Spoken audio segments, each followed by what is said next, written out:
Hey, yo, what's good, what's good, what's good? Welcome to Reflections of a DJ, the R.O.A.D podcast presented by DJ City and Beat Source. Rest in peace to DJ Never, Never Forever. That's our brother. We have invaded the Sound Collective in New York City. I'm one of your hosts, DJ Crooked. We have Jersey's best and finest showcase in the building. And we have two guests here today. You've probably seen them on the Instagram or TikTok feed multiple times. They bring this like house party environment to YouTube. If I could paint a picture of this like TikTok video that you might have seen of them, it's like a live DJ set filmed in an apartment, living room, a beautiful, young, diverse crowd, and it looks like a super lit house party. But, you know, this house party just has some of the most animated crowd reactions to, you know, DJ transitions and mixes you've ever seen. You know, a lot of people have some positive feedback on it. There's a lot of haters out there who think everyone's acting in the videos and shit.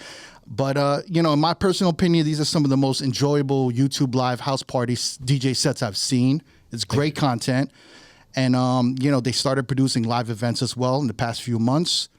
I'm really, really curious to speak to these two DJs and find out more about their party and what they're doing. Let's welcome the creator, DJ David, the curator, Artie Furtado of Club OneBedroom. What's good, y'all? Appreciate the welcome. That was an incredible intro, man. Nah. Thanks for coming through. Yeah. So tell me in your words, like, what Club OneBedroom is. Because, you know, I feel like there's a lot of, like, live DJ sets on YouTube.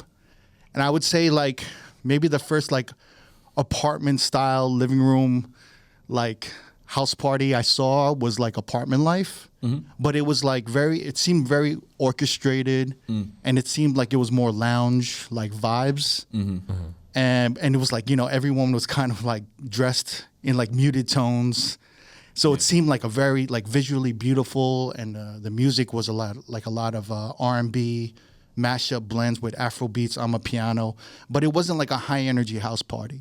But I think that, you know, that started probably with a mix of like Boiler Room and the pandemic, right? Yeah. Because like live streaming DJing started becoming a little more normalized. But people wanted to kind of see the energy of a crowd like Boiler Room. Right. So Apartment Life kind of put it all together.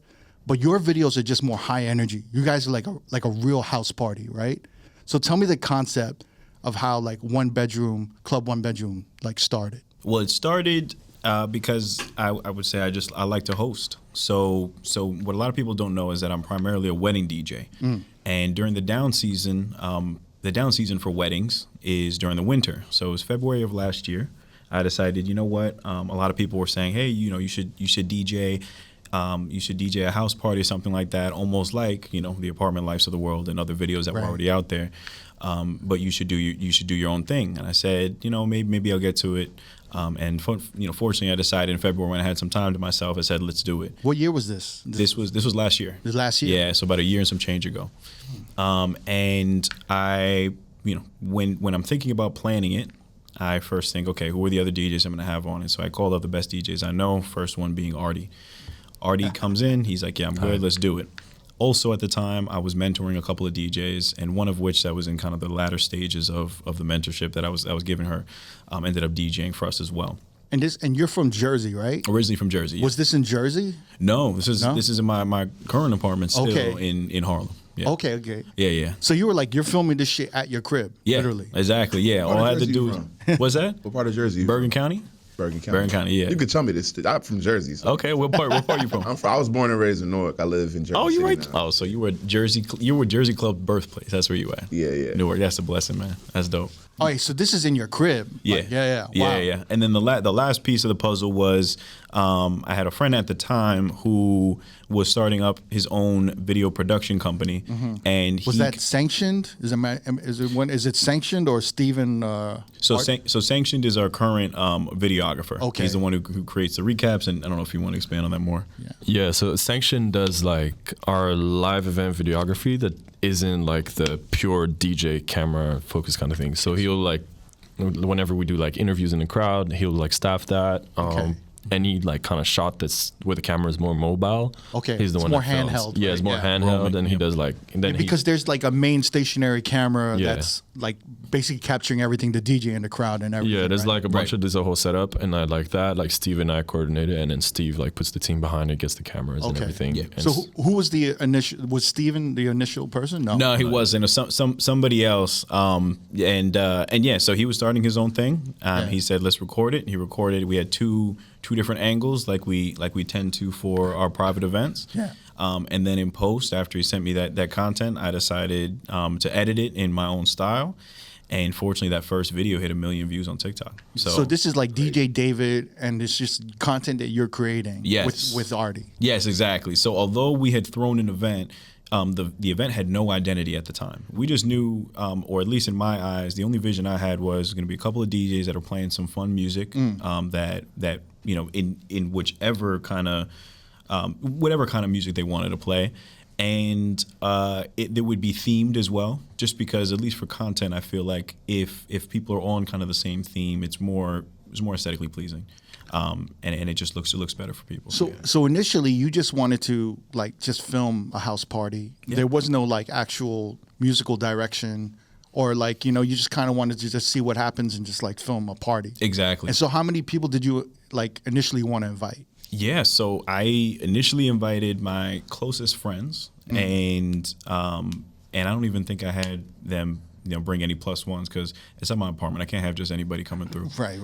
So I think. So we what's the initially had invite 20. like? Are you like dress your best or wear this or like what is that like? Yeah. You know what I'm saying? Because you're Yeah. trying to curate the visual for this. Is there Right. is there a dress code? What are you doing? There is a dress code. Okay. Yeah, every single time we do it, there's a lot of deliberation done to make sure we have the right theme for the right season.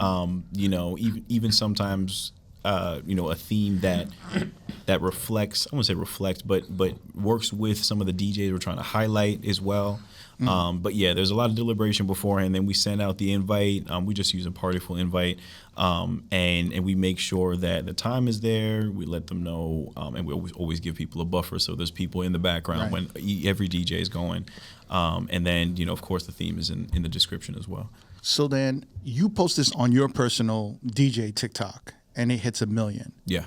And then you posted what? You had a second. Is this like kind of like an edited like 2-minute kind of clip of the party or what? So it's pretty reminiscent of the kind of content that we put out now. It was one transition I did that I thought I thought was pretty decent. Yeah. It was, if I remember correctly, it was.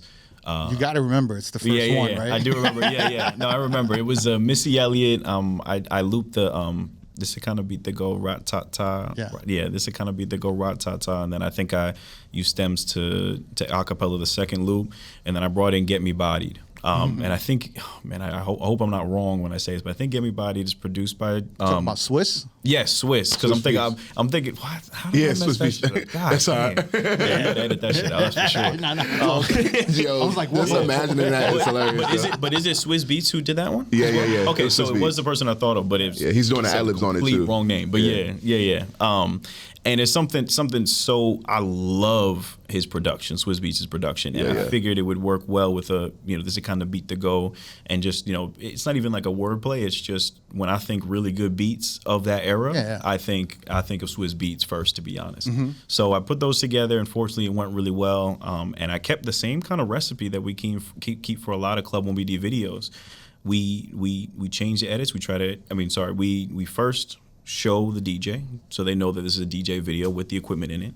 Then after that, we will show somebody dance and somebody enjoying themselves. Hopefully there's a little confusion, like, why are they looping something? I want to keep singing this song kind of thing. Right. I'll go to that, and then I will drop it. I'll show that I'm actually transitioning, because you'll see that the majority of the content on the Club OneBD page, those are the DJs are actually mixing every single one of those transitions. And yeah, I show that, and then the reactions afterwards. And I get it. So it's always been like this like focus on the crowd reactions. Yes. Since jump. Since the beginning. But that's kind of why the first video went viral, right? I Because think you so. had that editing. Yeah. Where you had that kind of like, what is he doing? Yep. And then everyone just kind of explodes like in celebration when they hear like the next song that comes up, right? Yeah. Right. Mhm. And so in the comments, was there like, I would say a majority is like, yo, I want to go to this party, right? That's what I usually see when I. Yeah. Are there like DJs initially hating like, yo, this is so like regular mixing, or this is like a regular transition and blah blah blah? Absolutely. Yeah. That does Even happen. at first. Yeah. I would say the ones that go viral, yes. Yeah. 'Cause once Yeah. it gets in front of those, everybody's eyes, there's always those. And that shit never like affects y'all. Y'all just like whatever. No. Yeah. Hey yo, to all our roadies and roadies for life, if you want to be a part of the conversation here at R.O.A.D Podcast, and you feel like we're not touching on the right topics or real issues going on in DJing, production, nightlife, or the music industry, ask R.O.A.D. Just ask R.O.A.D. We want to hear from you, so send us your questions. Whether you're a rookie in the game, just starting out, or a seasoned veteran, ask R.O.A.D. Just ask R.O.A.D. We want you to send us your questions and hot takes. And then me and the R.O.A.D Podcast crew, along with our special guests, will answer your questions, give you our unfiltered take on a future episode. So if you want to ask R.O.A.D, Just ask R.O.A.D. go to djcity.com/ask R.O.A.D or click the link in the description to submit your questions. Once again, if you want to ask R.O.A.D, Just ask R.O.A.D. go to djcity.com/ask R.O.A.D or click the link in the description and tell us why you mad, son. So the first 2 videos go viral, right? And then, but it's still on your personal DJ David TikTok. That's right. So then, how did Club OneBedroom, like, I don't know, come to fruition? Yeah. So like we were posting a couple of videos, like it must have been like at least like 4 or 5 that were on his page. One of mine, but like we posted it on Instagram. Right. But like since all the videos were getting so much traction, and mind you, before we posted that first video, he had like 500. Like we had the screenshot the other day. We were looking at them. He had like 500 followers on his Right. DJ page. Yeah, my Instagram, yeah. Now he has like 160,000 almost. Right? Crazy. Yeah. But like Numbers. his follower count started growing like exponentially right after this, and we knew that we wanted to keep going. It just doesn't make sense to have like other DJs on his page. That just doesn't sit right? So it was just like we gotta make a brand out of this. Like, and so it took a little bit of convincing. No, not a tiny bit, But yeah, we were just like, let's make it a brand. Like, all right, what are we gonna call it? And I think like the interaction was like a couple of messages. It lasted like 5 minutes. It was like I had a couple slogans. Some of them was like I don't even know what they were, but they were stupid. But then like I think the name was like at the time Beyonce had like Club Renaissance thing going. So I was just like putting club in front of something, people would know it's a party. Right. And then we're in a 1-bedroom, 1BD, Club 1BD. Genius. Yeah. It was honestly usually like I take forever to come up with names. Right. Like even when I'm making beats or whatever, like take forever. What should I name this? But this was like the easiest one, and he was just like, "Yeah, that works." Yeah. So And it works. your background, like, so David comes from like kind of a wedding DJ background. What is your? I saw like your background is like production. So like the whole life story. My Yeah. mom was a singer back in the 90s. Didn't make it just because like she had migrated from Africa, West Africa, from Guinea-Bissau. She got screwed by some bad deals, But like she was into music. Like music was always a part of my life, and like the first creative thing with music that I had for me was producing. It was like just listening to like I grew up in Europe. So I was listening to a lot of electronic music. I was listening to Tiesto, like Swedish House Mafia. I was just Right. like, yo, Where in Europe? Switzerland. Nice. Geneva, Switzerland. You were born there, right? Yeah, born and raised. Yeah. Wow. So I was just like, yo, how do they make these synths? Like how? And then somebody told me, oh, just get Logic Pro, and that's how you do it. So I got Logic Pro and Right. started like crack-a-lacking, getting there. And then like my first ever dream of like as an artist was to headline Tomorrowland. So I was just like, I figured the way to perform that was to DJ. Wow. So that's kind of started DJing like when I was like 14, 15. And then when I became like 16, 17, I was already like DJing like small festivals in Switzerland, like clubs here and there. Every weekend I would DJ at like this one club in Switzerland, in Geneva, which was like right by my house, which was like really clutch.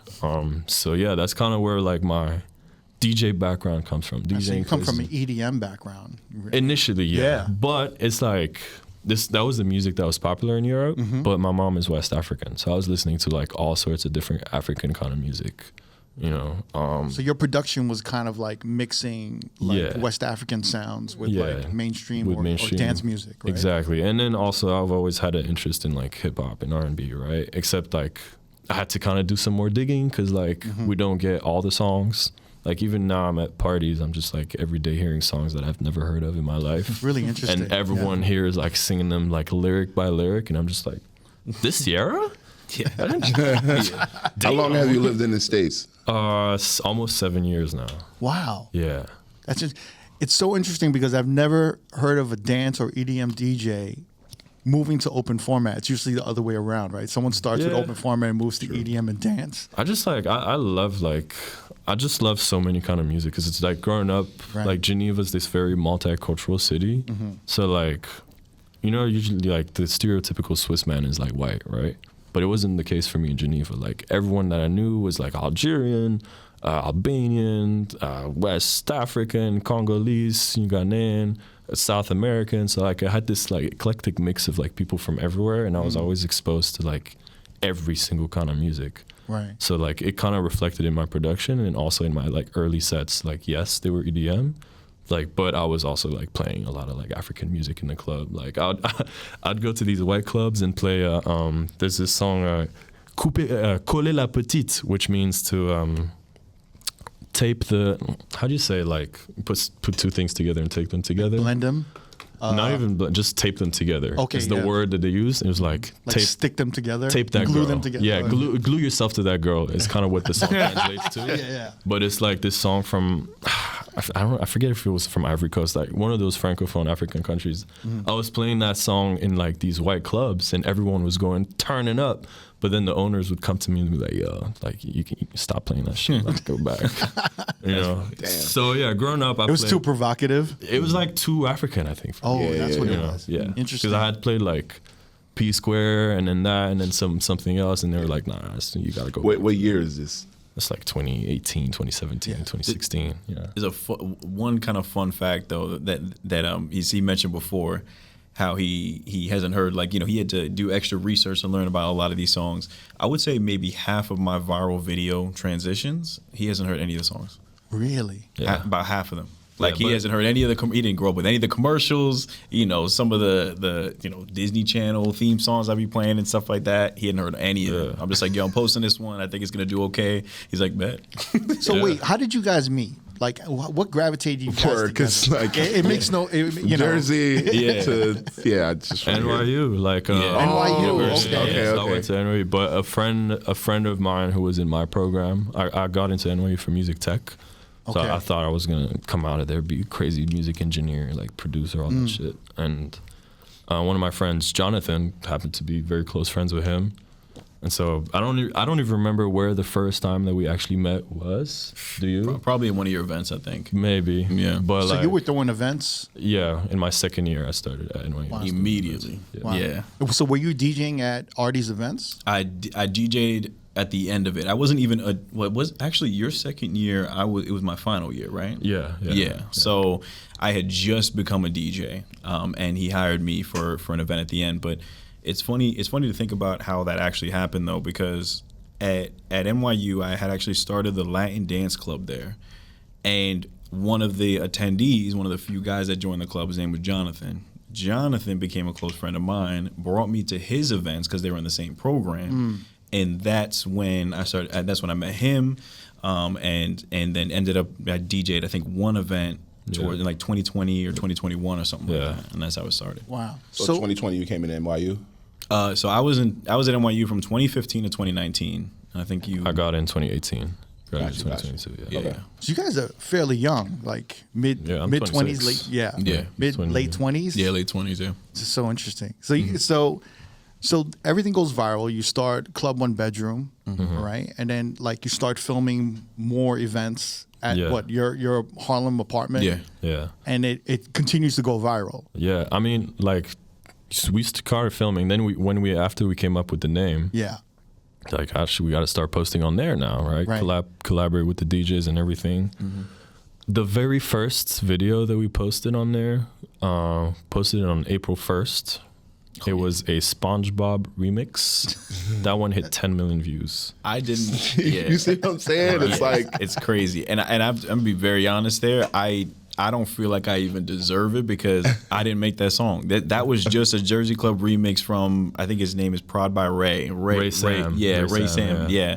And I just really liked the moment because everybody was laughing, having a good time. Like, I can't believe there's a remix of all my favorite sounds in SpongeBob. Right. But that's the kind of stuff when I don't have the pressure of having to play, a very regimented set for a wedding, I'm like, let me throw out some stuff that makes me laugh. And that's the one that hit 10 million. It's crazy. I don't see nobody else doing that. That's what I was saying about like, that's just what you want to do. And it feels very like, like, you know what I mean? Like, don't take ourselves too seriously. Exactly. Yeah. It's a very unserious, fun situation as opposed to like, it feels rehearsed and like, some people may say otherwise, but I think these videos kind of reflect who like we both are as people. Like right now we're kind of trying to keep it serious, but like we just like joke around like 24/7 of the time, and like he's a hilarious man. Oh, thank you. I'm funny as fuck. Thank you.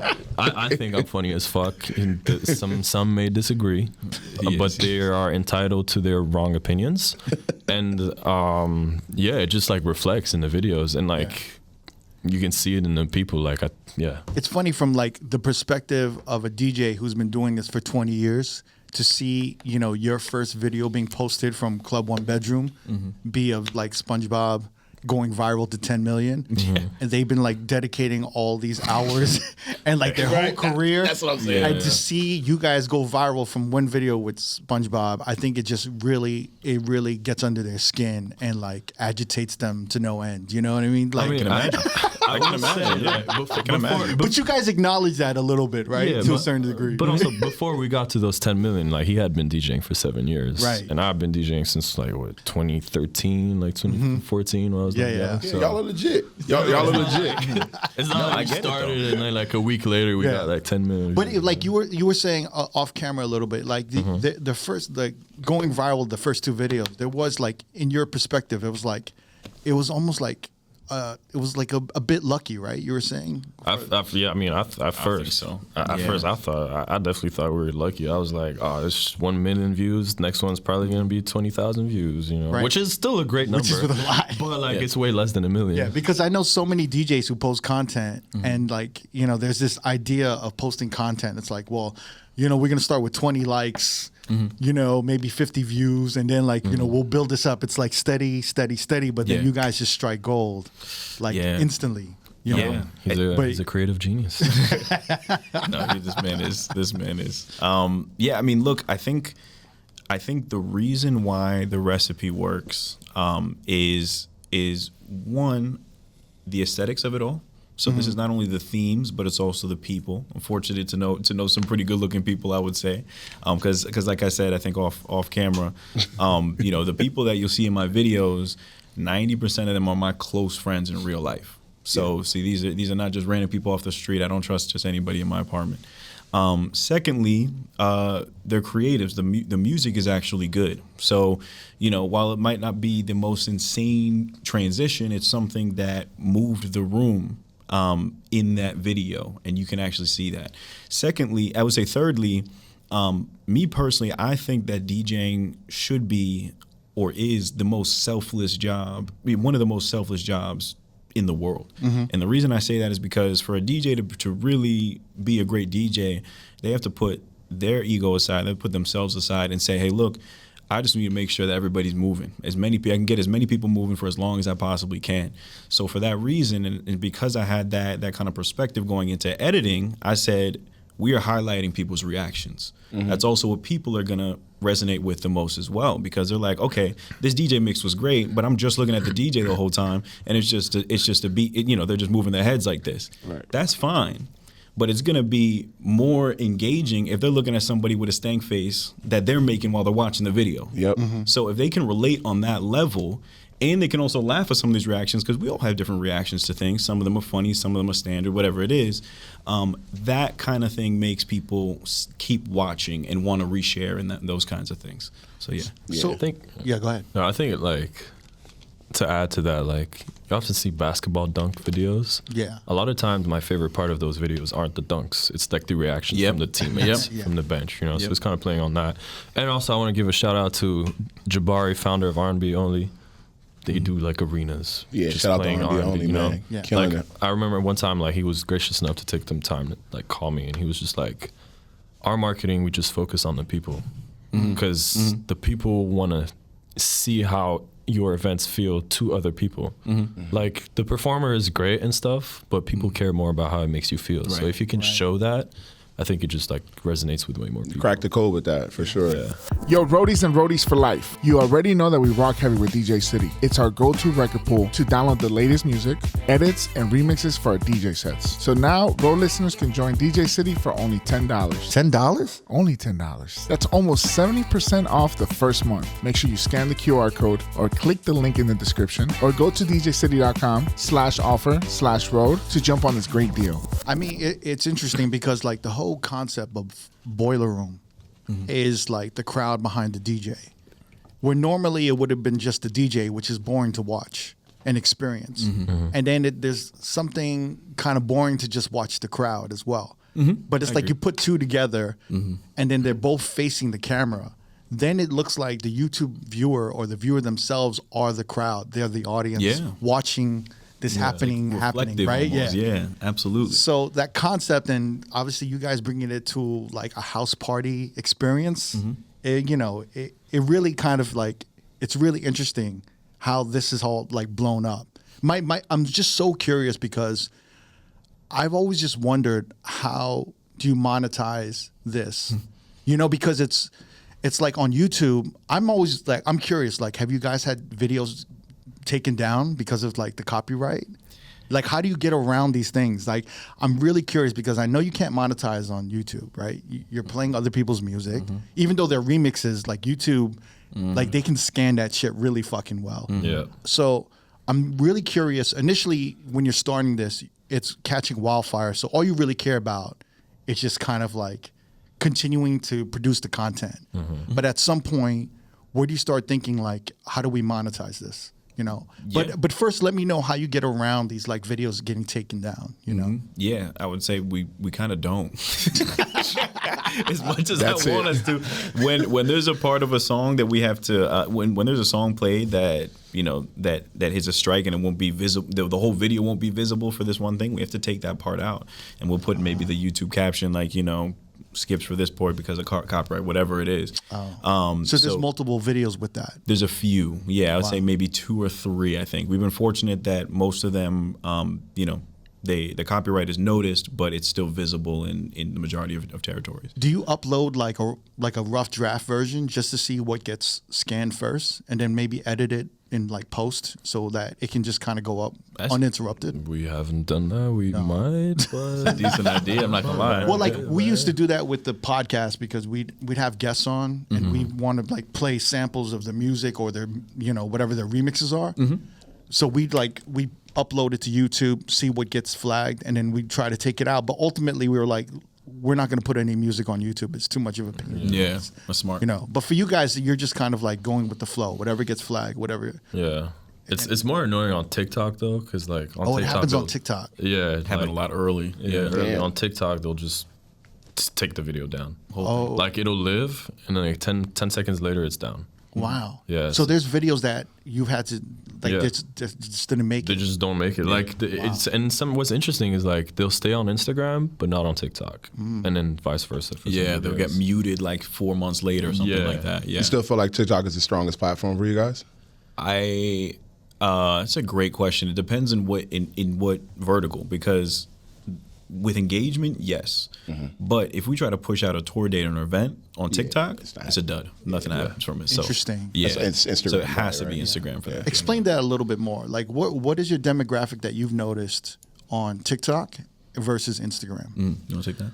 So TikTok is really like our audience on TikTok, is global, right? So if you look at like the top 10 cities on TikTok, number 1 Johannesburg, number 2 Cape Town, Number 1 Johannesburg. number 1 Johannesburg, Wow. number 2 Cape Town, number 3 a couple more cities in like East Africa, Really? like 3, 4, 5, like 5, 6, 7. There's a couple cities in Europe, Interesting. and then it's America. Why do you think that American is? cities.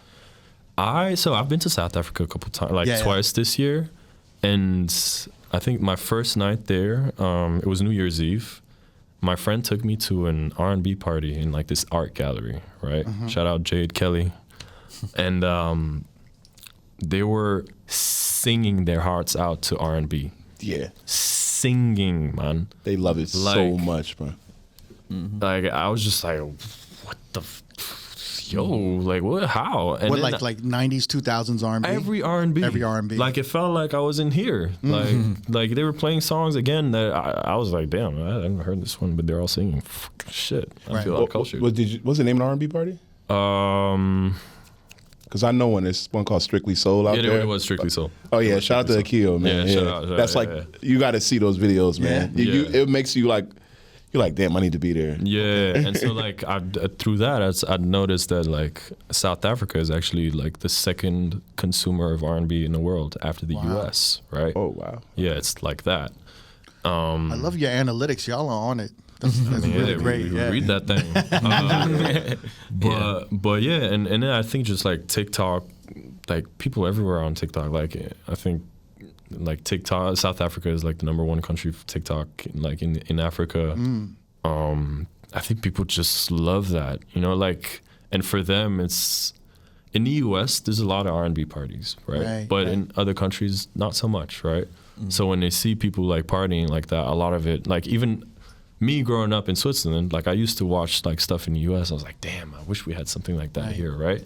So I think people are watching these videos and they're just like feeling that same feeling, like, damn, man. You guys are like a window to the American R&B house party experience, right? Yeah. You know, and so I think people just like resonate with that and like they share it among themselves and all that stuff. So I think that's a reason. And also TikTok is this global app, like it's not banned in other countries. Right. So yeah. All right, so that's interesting. So TikTok is like a global marketing for you guys. Yeah. And like then Instagram is definitely more like America. Like, because like for example, on TikTok, we have like 460,000 followers on TikTok. Yeah. Instagram is like 160 something. So Instagram is definitely like the top cities. New York. Then your IG now is like 225,000. I think I think it's on what is it? One He's like, 160. when the last time you checked? Yeah. I think it's. I just saw it. Wait, no. I I'm beg your sorry. pardon? Yeah. it's Am I wrong? It should be 168 or something Is like it? that. Some I'm 150. mixing it up. I'll check it. Yeah, but I mean it's insane. It's insane. Yeah. But yeah, it's just really interesting how on TikTok. Yeah. 150. All right, you guys are right. Sorry. Gotta add the Yeah, eight. no worries, yeah. I mean, look, I wanted you to be right.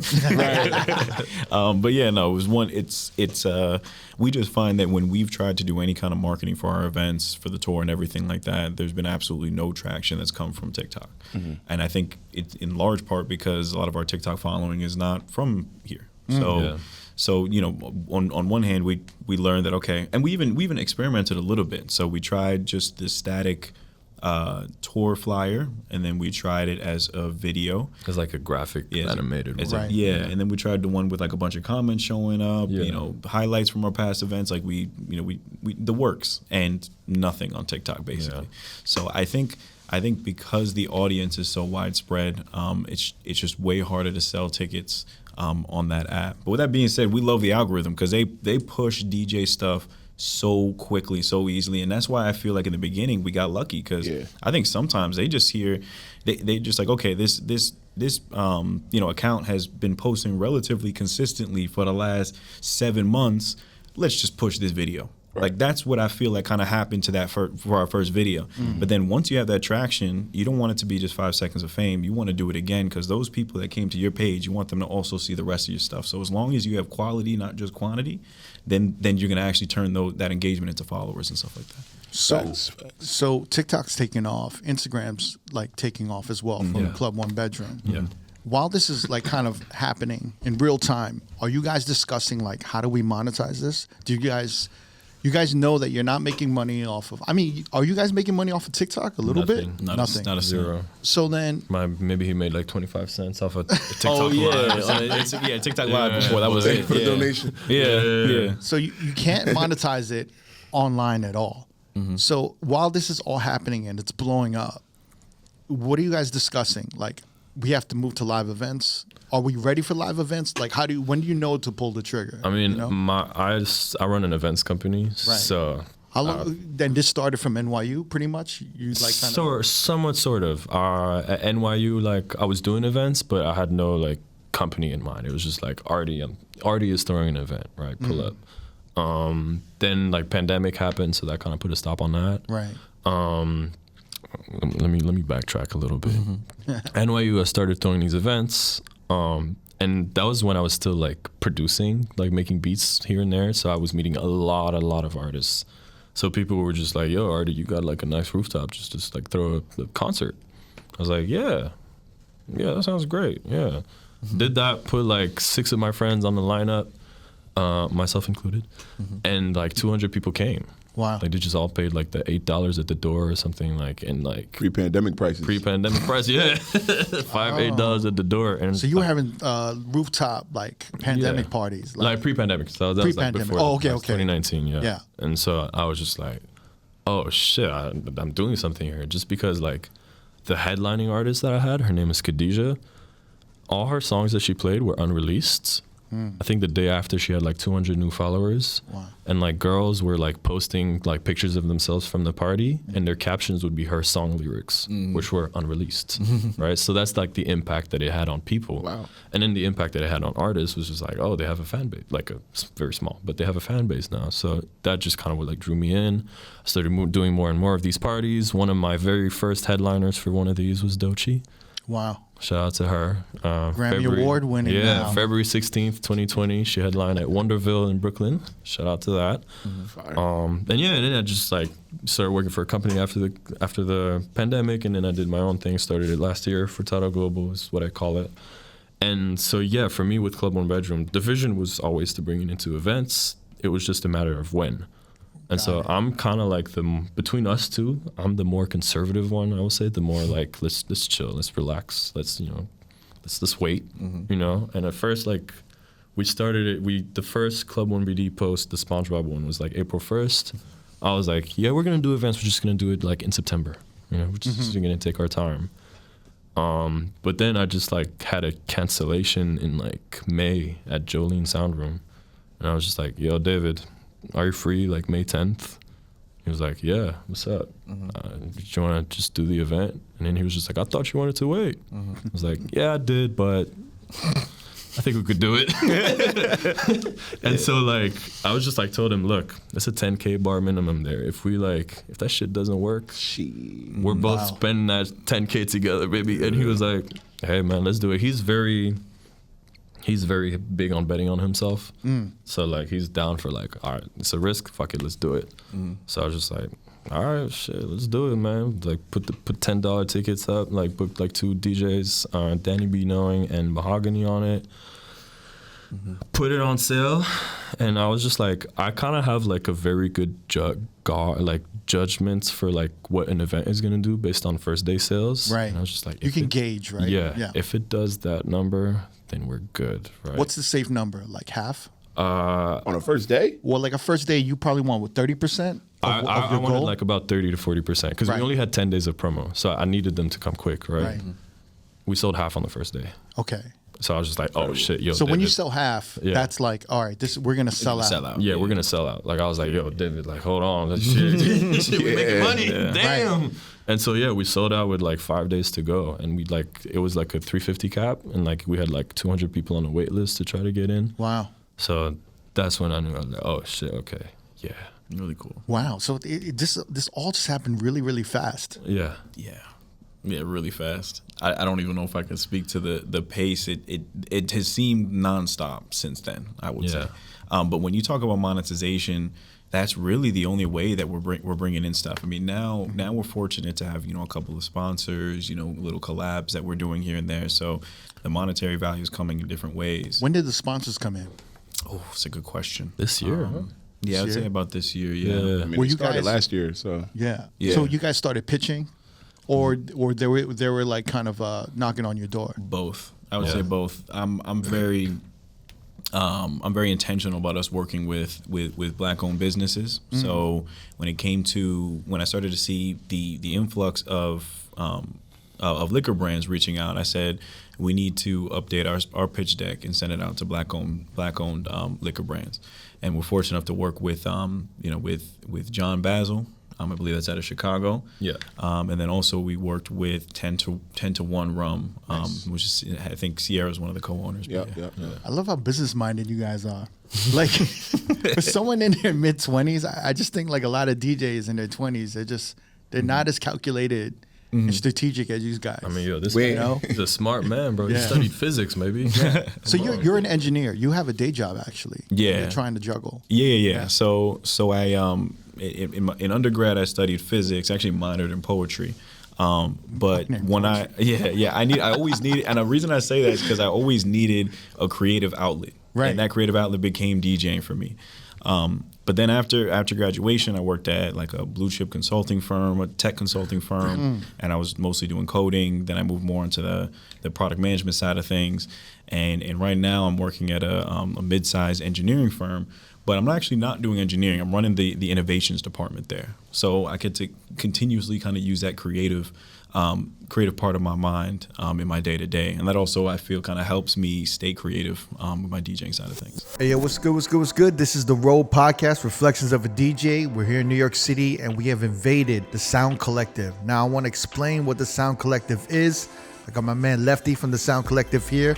Lefty, thank you for having us and hosting this beautiful studio for us. Exactly what is the Sound Collective here in New York? Modern, state-of-the-art facility with tons of production gear. And one side of it is you can be a member and you can come here and pay monthly to use the rooms and the gear and sign out time in our space. We have a state-of-the-art studio. We have all these production stations, DJ stations, instrument practicing rooms and such like that. And you also like teach. You have like classes and sessions, right? We have intensive programs, short-term programs that people can come and take Saturday classes on DJing, production. There's like kind of a community building within where there's like DJs, producers, musicians. Up and coming producers, people honing their craft and learning, and DJs and all these things. And they come here and practice, and we have all the new gear, so they come in and check that out and get familiar. And a lot of DJs will come in from out of town being like, let me get a day pass so I can just get a refresh on the 3000s and the V10. And what's great is that a lot of our guests, everyone from like Clark Kent to the technician to like Camilo, they come in here and they're just like, holy shit. You want to play with all the gear, man? Yeah. I didn't even realize this, but you guys have like studio spaces where people can do live streams and they can do their Twitch streams. Yep. We got a whole green screen set up already, multicam, full on switcher. Like we also do a lot of events here. We're bringing a lot of outside talent, organizations. We got a big event coming up with DJ City, Beat Source, and Serato. That's part of our family. Yeah. We did a big one last year with them. We got another one coming up. For our listeners, is there any way we could hook them up with a deal, or like if they put in a R.O.A.D podcast code? Yeah, tell me about it. What else do you have in vision for this deal? It sounds like we're well on our way. Why don't you tell them? You're working with us where they can type in a code for like R.O.A.D. Yep. And they'll get a month free, right? Yeah, on our online platform. We have a whole online platform with like masterclass style education. Nice. Different categories and everything, instruments, drums. And then we have these things that we're launching right now called Pro Paths. So you can choose, like if you're a producer, you can take the Ableton Pro Path, the Logic Pro Path, Serato Studio. Goes through a wide variety of knowledge besides just stuff in that skill set and discipline. So our R.O.A.D listeners, if you're in New York, you can check out their facility. You can do a day pass, a week pass, a monthly pass. You can check out their site. You have access to all the education online. Soundcollective.com. We also have a YouTube channel that has some of our content from the educational courses, and all of our events are live streamed and put up there. I hope we can come back here and use your facilities again. Looking forward to it. Shout out to Lefty and the Sound Collective. Thank you so much. So this is all happening. Your first event happens like early on, since the launch, April, May. You're like 2 months in. 2 months, yeah. So how do you schedule more events? You're just like, how do you know when is overkill and when is like? So at first, I guess it kind of comes from the instinct that I have as someone that's been like working in events for like a long time. Like I kind of like, we can't just do a party like every month. It's just gonna overkill, right? And so like initially the plan was 1 month we do a public event and 1 month we do a private event. What's the difference? Public is in like a as venue? a ticketed, public would being a ticketed event, and then private being in his apartment. So the private event is the kind of YouTube live set filmed. Yep. And then the public event is an actual like a venue with tickets. Yeah. Yes. Yeah. So you're allowing strangers to come into the one bedroom experience? Basically, that's I would say that. That's Wait, for the so public ones, yeah. how do you vet that? Shit, How do you, I always thought it The was public ones, yeah. oh yeah, I was yeah. saying for the bedroom, you don't. No, that's still private. Yeah, that's why you see you a got lot like a of Club OneBedroom super fan walk in your bedroom like, no, that's oh why my you God, see a this lot is of the couch. This is the couch. That's why you see a lot of the same faces. Okay. But yeah, it's more than just a private event that we post on YouTube, though. I would say the private events are our main marketing tool for the public events. For sure. Because those are the ones where we control the lighting the most. You know what I mean? We, it's all of our close friends and everything, where a lot of them are pretty expressive. I'm not gonna lie. Were they always expressive, or Always. are you guys telling them to be a little more expressive? absolutely Are you not. guys putting something in the liquor in No. the air? What are you doing? No. So Because everyone believes everyone's acting. You know that? Yeah, I know some people believe that, which is Yeah. very funny. Have you seen some of these videos of some podcast? They're like, I don't believe this shit. Oh, yeah. Everyone's like, you've seen all that we've seen shit, it. right? Yeah, I just don't give any credence to the noise, because it's not true. I mean, first off, if I had a budget to pay actors for these videos, I'd be using it for some other shit. not for that. Right. Absolutely not. Because but yeah. you have this signature face of woo, what's going on over there face. yeah. This guy is very expressive with his face. I am very expressive. Yeah. I would say a couple of things about the event feed those kinds of reactions. One, like I said, the liquor's moving. That's number one. Number two, there are probably a couple of DJs that went on beforehand. It's during the day. A lot of great people in one space. It's just a very loving, carefree environment. So you walk in and you're already you feel loose. I'm just happy to be around great people. Right. Yeah. So you have that, you have the liquor flowing, and you have some really good music. You just end up being more expressive. I feel like that's what happens. And you know what's great about it? And I wish some of the haters actually also saw this too. You look at all the public events, and you look in the crowd shots, same shit is happening. It's not just our close friends. It's the fact that we're able to curate a vibe that feeds to that. And it's a blessing that we see that all the time. I think the vibe is also people are comfortable because, like you said, it's our close friends. Right. So there isn't a period of nice to meet you. There isn't that shyness of Facts. I'm in a room with strangers, let me chill out. We know each other. And if you think that the reactions are crazy when the cameras are on, watch when the cameras are off. What happens usually after we're done filming, we just Steve will pack up the cameras. He or I will continue to DJ for an hour or two. The party keeps going. The party keeps going, and oh my God, that's when we actually go It gets rowdy, stupid crazy. So are y'all ever just keep the cameras on to the very end? No. Nah, you gotta let them We got a budget. Paying that videographer. You've always had a budget for the videographers? Or was it kind of No, at first we were trying to do it ourselves. So at first we had his friend helping us out. hooking it up? And then we tried to do it ourselves. And honestly, it was the most stressful thing I've ever done in my life. 'Cause we both, we can edit, but we don't, cameras to me are just weird because they always mess up for some reason, especially when you're not professionally trained on them, right? So we try to do it. And I was just yo, David, I know this guy, he could just come in, film it. I know it's an expense, but So you guys were paying out of pocket initially. And we didn't make a dime. Right. I mean, we were in the red for every single private event last year. So your expenses early on before you started monetizing it with the live kind of public events, right? Yeah. Was a videographer, liquor, what? Drinks. You're providing liquor. We're Are you guys providing- charging at the door for No. your homies? It's just everyone just come through. No, just come through. We're also providing food as well. It's about $200 of food. So all these things make people more expressive. So white guys basically have a supper club, a house, a real house party. Yeah, So it's food and stuff. So you guys are spending $1,500 for the per video? Definitely. In the For the beginning. private events, For the private events. Yeah, Wow. but the good thing is that there's more than one DJ, so it's 4 videos. We're probably doing 4 DJs or something like that. But And are you paying the DJs or no? No. You're not. Yeah, I don't know if we want to put that out there. I'm not sure. Well, I think mean, that's it's probably marketing, fine, right? It's but content. Yeah, and we're at the point now where a lot of DJs just want to be on it. So they're you know what, I don't think any DJ should DJ just for promo, right? But that's kind of the trade-off, is that they get to enjoy kind of the house party, and they enjoy that, and they're okay with it. So And also, not to be we'll pay you an exposure, but Well, that's what I was saying. Like, yeah. They take the DJ Lex case, for example. When we had her on, like, she already had like 250,000 followers, right? Right. And After her videos went really viral. After 3 videos, she had like 350,000 followers. Yeah. Right? Crazy. And which leads to her having more businesses. Like, I mean, she just filmed something with Will Smith. Will Smith, exactly, yeah, exactly. Has you watched our videos? Right. Yeah. Probably, you know. Right. I mean, I think in media in general, I think there's an understanding with any media like platform, they're not really paying for an actor or celebrity to come on. Like, Yeah. I mean, this podcast, we're not paying for our guests to come on. You know, No. But yeah, I mean, that's crazy that DJ Lex, she went up 100,000 in followers. Yeah. That's insane. I have to say that's another reason why it's so great working with R.O.A.D, because the reason why we were able to have her on in the first place is that he was producing her show, her solo headline show that weekend. And it was just like, oh, Yeah, and because that's she's from the West Coast. yeah, she's from exactly, Cali. yeah. So we didn't fly her out or anything. We kind of planned it around her, and there are other DJs where it's been very similar. And you know, somebody who's we're gonna be posting a video of, I think even tonight maybe. Yeah. You know, she was in town for this week. He was producing her show and was like, hey, would you mind doing Club OneBD Who is the this? next afternoon? Priyanka. Yeah, Priyanka. you know, the Okay. pre-pre, yeah, Yeah, and she's Indian so piano dope. music. Indian Wow. piano music, yeah.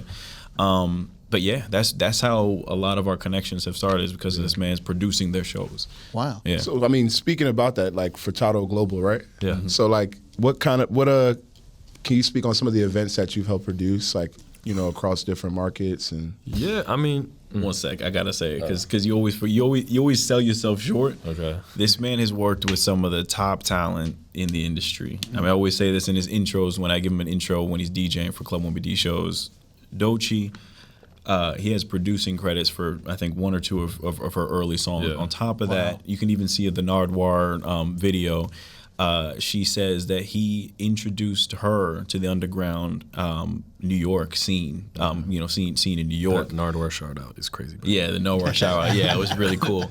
On top of that, this man has worked with Thames, with Georgia Smith, with Andre 3000, and I think a lot of which the capacity was either with music or Like shows, live events. yeah, live events or the tour management or something like that. So it's unbelievably impressive to me because this man spent the first 20 years of his life in Switzerland. He's only been here for 6 years and he's worked with these people. So I mean, the perfect catalyst to make something like Club OneBD get to the point where it is. Right. Which is like, it's all the perfect recipe of like this live experience. You're DJing all these guest DJs that are organically in your circle. Yeah. Yeah. And putting it all together. Right. Like Yeah. Miss Milan, Grammy Award winning DJ for Doechii was on. Milan. DJ Sage. Oh yeah. Yep. Age. We gotta shout one of the other DJs who's probably one of the who's been the most enjoyable and delightful to watch, which is DJ TBD, right? Duran Bernard. Oh my gosh, he changed me as a DJ entirely. Yeah. And I'll just quickly say this. He's a relatively new DJ, if I'm not mistaken, within the last 2-ish years. But I remember he was, I think, the second or third DJ that night, that afternoon that we had the party. But the energy was the most unmatched for him. And I chalked it up to, of course, he had great mixes, but it was his energy dancing behind the booth that was so infectious. What I feel like sometimes we forget is that when people are in a party and they don't know what to look at, which happens very often, they look at the DJ. Yep. And they tend to feed off of their energy. And if we look at TBD, aka Broccoli, we're talking about Duran Bernard, and we see the super expressive dance moves, moving left and right, taking his own, being in the middle of the circle that he basically creates while he's DJing, it makes everybody want to dance. Right. Every time. So as a DJ who's just trying to get better, I think basically since his set, I was like, that's it. I'm going to make sure I prepare my sets as much as possible. Of course, making sure that I'm reacting to the crowd, but I need to dance and let loose as much as possible so I can get people in there, even if they're not feeling the mix. You know what I mean? So yeah. That's a fact. Yeah. There's this new generation of DJ that's been evolving in the last 10 years, Mm-hmm. and it's this extrovert DJ, this more of a performer. Absolutely. Because the beginning stages of any DJ is this introvert, right? Very antisocial. Yeah. person who's just kind of a nerd and a collector, right? Because it's like stemming from vinyl and it's like all this nerdy shit. And then now in the past 10 years, we've seen like the DJ like evolve into this actual performer. Absolutely. Like, you know, showcasing dances, moves, and it's kind of interesting because the crowd, the younger crowd, you guys can correct me if I'm wrong. I've heard this from a lot of DJs that the younger crowd doesn't know what to do in a club or in a party environment anymore. So it's almost like the DJ or your videos are teaching them how to like, how to behave at a party. Right? I don't know. Like, that's what I feel is the most interesting. They're kind of like learning it and being like, oh, like I want to be at a party like that, and I want to like wild out like that. I want to like sing along like that. I want to, you know, does that kind of make sense? You're kind of like teaching, you're introducing like a new, an interactive way to see, I don't know, like nightlife or just parties. I think what makes our videos so like kind of special is that it introduces the DJ as an actual performance. So like when we go to these events, and like I usually always make it a thing to go in the crowd and just ask people like, yo, what do you think of the event? Like, you know, why did you come here? And like they're always like, oh, I can't wait to see the DJ's transitions. Like they come to see the DJ do a performance and like play a mix that might surprise them or something, you know? So like, I don't know, I just, I would say the one thing that I think kind of differs from what you said, even though I'm not saying what you're saying is not true. I would say the majority of our audience are millennials. So you know they're in their 30s, some of their 40s. The majority, I would say, because the mixes that we play, the majority of it is like nostalgic music, from the 90s, early 2000s. So since that's the kind of music we play, and that's also the demographic for a lot of the attendees, they didn't have to learn, I guess, how to act in the crowd. They already love dancing, and whenever they heard that music, it took them back to a time when they used to dance a lot anyway. So the people that come to the parties, they're just doing what their body told them to do 10, 20 years ago, 30 years ago when the song came out. So that's been a really great thing for us to see too. One of the cool comments I read is that like our parties remind people of when they were young, what they thought the club would be like. A lot of people say that, yeah. It's a more granular like scope into like the fun in the club that people used to have, because it's like it's only 10, 15, 20 people in the room, and you like that intention to zero in on the reactions. It just for me, it hit home. You know what I mean? Just looking at it, it's like damn, crowd centric. Like I be feeling like that whenever you hear such a mean like transition or just a moment in the club, and like I think post pandemic or during the pandemic, a lot of people kind of strayed away from the club because of how people got priced out and how like the soul was kind of missing from the club. So the internet and just these kind of series brought back like a lot of I guess highlighted the good parts of what it felt like to go out. Comfort sells. So it's not only the relatability of seeing people make faces, the same kind of faces that you make, doing the same dance moves that you do, but also playing the music that you grew up with. So all of that, all those kind of ingredients, plus, a really nice aesthetic, plus, the mix is something that they probably haven't heard before. All of that is just kind of a melting pot of something that turns into content that people want to keep watching. What's good, everyone? This is P-Dot from Reflections of a DJ, the R.O.A.D podcast. Whether you're just discovering the podcast or a day one listener, if you've been loving the content and want more, here's your chance to support the pod, get closer to the action, and unlock exclusive content by joining our Patreon. For just $5 a month, you can join our Tier 1 R.O.A.D subscription. This is for our loyal listeners who want early access to new episodes 3 to 4 weeks ahead, your name in the credits of every video episode, and access to our exclusive R.O.A.D Edits pack. For the hardcore supporters, we've got our Tier 2 R.O.A.D for Life subscription for just $10 a month. This is the all-in package. You'll get everything from Tier 1, plus a monthly bonus episode, early access to our exclusive R.O.A.D 10 and R.O.A.D Talk interviews, behind-the-scenes content, our In the Crate series, along with unreleased projects. This is your chance to support the podcast and get more of the content that you love. Join the family today at patreon.com/R.O.A.D podcast. Check the link in our descriptions. We appreciate you, and let's keep this journey going. There was something that you did. I don't know if it was either the Empire song or J.G. Wentworth or something like that. Yeah, that shit sent me to the moon, man. I was like, what? I'm like, hey, first of all, it takes like just balls to do that in like a huge venue. Yeah. I think I was at like Webster Hall or some shit. Yeah, it was. It was at Webster Hall. Yeah. Yeah, man, you got to pull that up. You got to play that. It's like, Thank you. it's just something that you're like, yo, I didn't expect that, but to kind of execute it with something that brings people kind of back. What you is know? this? Can you It was like Yeah, so it was- 800, 588, 2300, Empire today. And he mixed it with like a commercial. Oh, Yeah, my the God, commercial, yeah. And I mixed it with actually shout out to DJ T Mark. I know he was on here too. Big Jersey. Oh, yeah, shout out to T-Mark, He yeah. had an edit. He had an edit that I love, and it was a mix of Donk by Soulja Boy, and I think Jingle Bells. And I was like, this is a Club OneBD type edit, right? It's some crazy shit.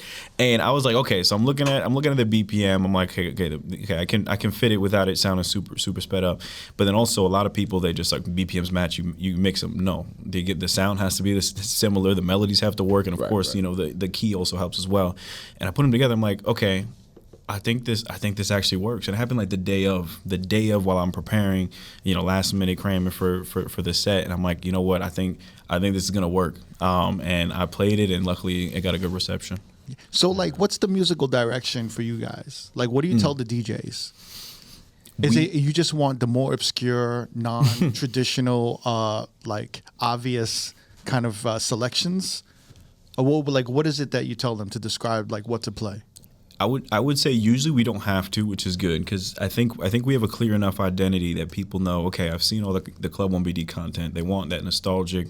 When I say Western music, because a lot of it is a lot of it I would say is black, you know, black music from the 90s, you know, early 2000s, 80s, 70s as well, that kind of stuff.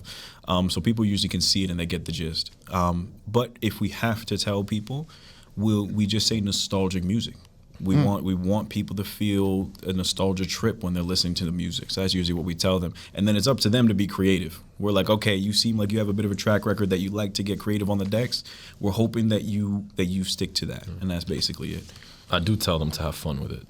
Yeah. Like if they want to play a mix that they can never play at any other party, like this, bring it. This here, is the man. one, yeah. This is what we want. Bring that thing. Yeah, because even the crowd, they don't take things too seriously. They notice that the mixes don't take ourselves too seriously. They also come for something different and fresh. Even if it's not hot, they're just like, hey, look, this is different. I never heard this before. Let's have fun with it, and that's it. Yeah. How are the live events now? How many events have you guys had since last year? Oh my God. We Like had, one every month or one every other month? No, we had Jolene, Bogart House, Superior Ingredients, Crown Hill Theater, Webster Hall last year. Wow, Webster Hall. Yeah. And then So they're getting significantly bigger. yeah, every large- time In New bigger York, and yeah. bigger Wow. and bigger. Yeah. Yeah. So like, what's the largest capacity you guys have had? 1,500. 1,500 Yeah. sold out New York. tickets. Yeah. 14 So- shows? And then 14. 11 on the tour, so like 5 plus 11. Yeah, I guess Wow. 16, yeah. And now you guys are doing outside of New York, or you guys have been doing outside New York? No, we started this year with a tour this Outside year. New York. Wow, you guys are pulling the trigger. Yeah. And how's it been selling tickets outside of New York? Oh, they went quick. Really? Yeah, we were surprised because at first, so for New York, we knew that we could already do like 1,000, right? Not easy, but we could do it. But for the other cities, I have no idea, right? So I just purposely chose venues like 300 to 500 cap venues, where like I knew that if it didn't sell out, we'd be okay, right?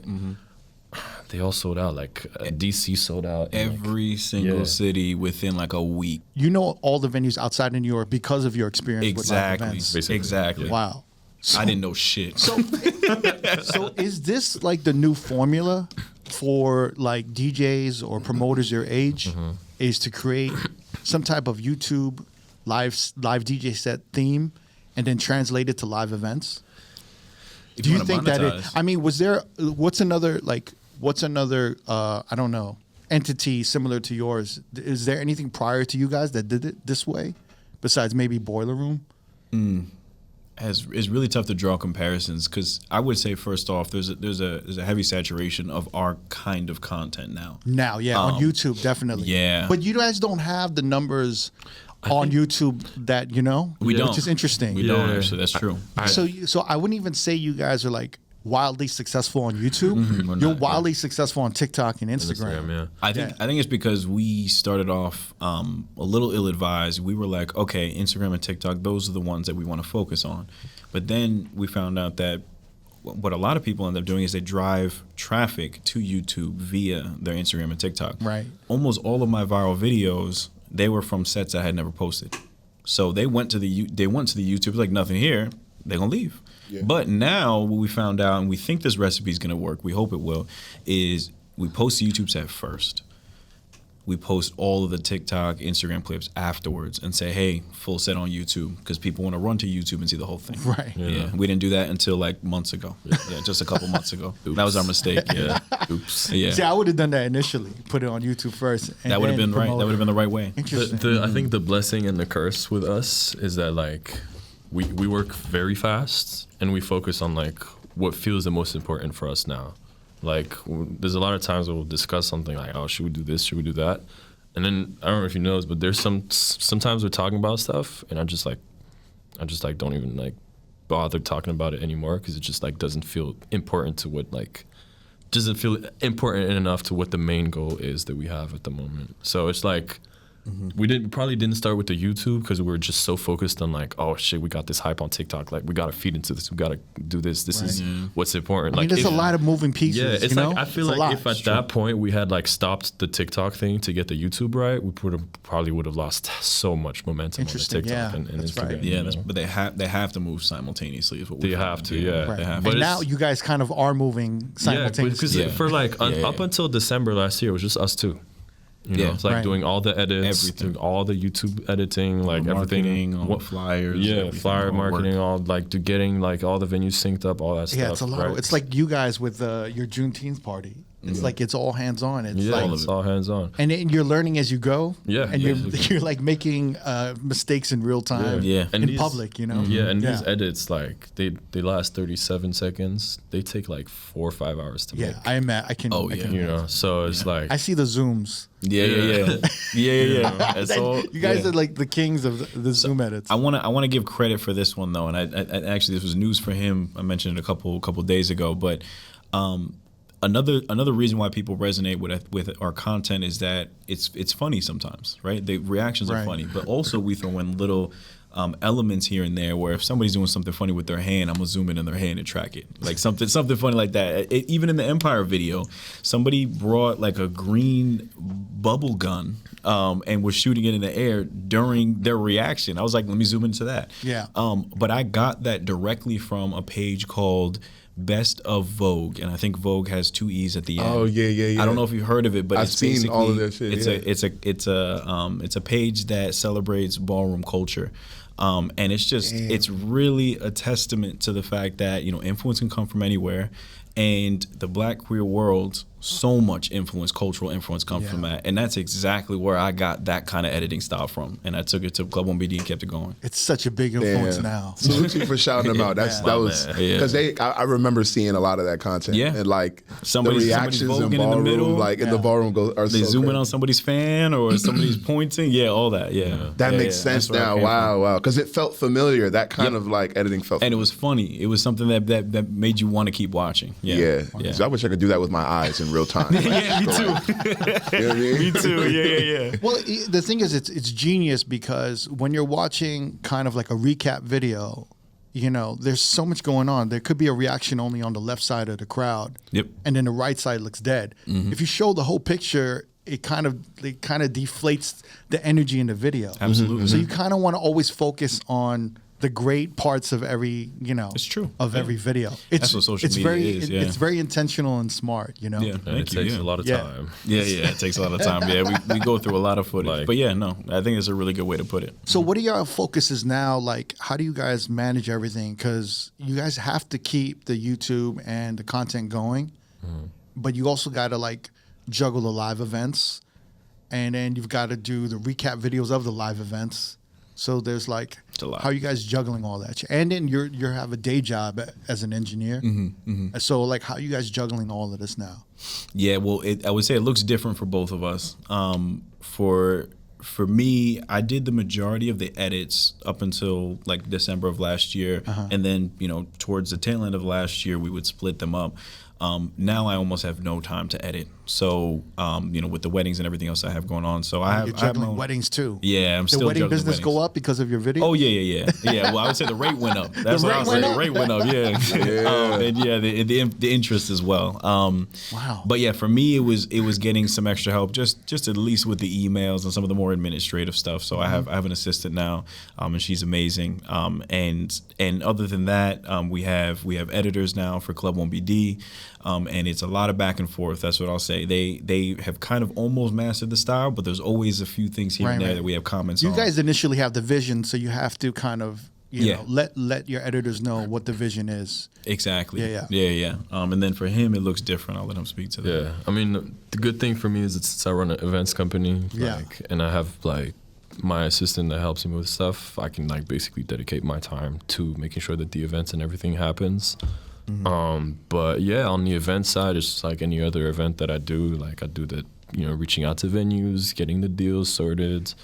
You're just doing more curation, like personal curation on how you would want it to be, right? Yeah. Whereas you'd be kind of you'd be hired by let's say, or you'd be working with a DJ Lex and like executing her vision. Yeah. Right. Yeah. This time, like it's a very collaborative thing. Like we talk all the time. Yeah. Like whether it's like 2 a.m. on a Tuesday or like 4 p.m. Like he responds to my text like right away.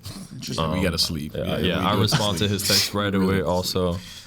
That's great. So how does the DJ Lex, who's in California, how does she get in contact with you to do events on the East DJ Coast? Lex is represented by an agent. Her name is Yasmin. I'm really like, me and Yasmin are like super tight. We've been working together for like a few years now. Is Yasmin Cali West Coast base or? She's from San Diego, but she lives here. Okay. Yeah, and so she was just like, like an agent reached out to me like about their artist, like, hey, like, would you like to put in an offer for this artist? I was like, yeah, sure, yeah, let's do it. Let's do like a V-Day show, Valentine's Day show. And then it was just like, yo, like I think Lex could be dope for Club OneBedroom. Like she has crazy like crazy mixing style. Like her YouTube already pops off, and she's also really good at social media on her own. So it's just a matter of like, hey, would you like to do it? She said, yeah. And we did it. Yeah. And she killed it. Yeah. Yeah, and it was like funny because that day, like we filmed on a Saturday, like on the afternoon she filmed with us, and then at night she went and killed it at Jolene. Yeah. Wow. So yeah. So you guys do you guys ever worry how sustainable this whole thing is? Every day. Yeah. At least for me, I'm like, look. Because it's scary because when something strikes so early and so it seems effortless, but I'm sure from your perspective it's not effortless. But it seems like everything just happens so fast and everything is like so aligned. Like, does it worry you that the lifespan of this isn't long? All the time. Yeah. I think for any successful business, you have to always think, how can I adapt? How can I disrupt kind of, the industry?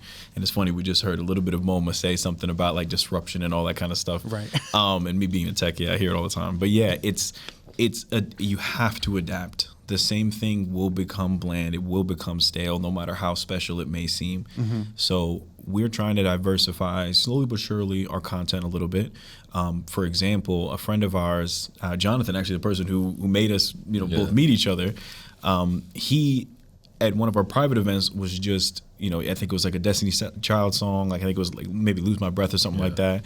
He's eating the sandwich and doing these really funny, provocative dances while he's doing it. And his boy is recording him because he thinks this shit is hilarious. He posts that. We collab post. That's at 7 million views. We didn't have anything like that last year at all. And something just on an iPhone camera. Everything else has been, very, produced, to the T. We have our own recipe, all that kind of stuff.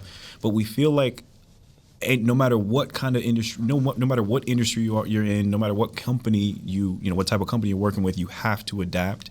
And I think for us, that's the algorithm. That's the kind of DJs that that are gonna push the brand a little bit more, and that's definitely the content that we put out. So we want to keep our identity, maintain it as much as possible, but adapt and diversify the content enough that it continues to appeal to the masses.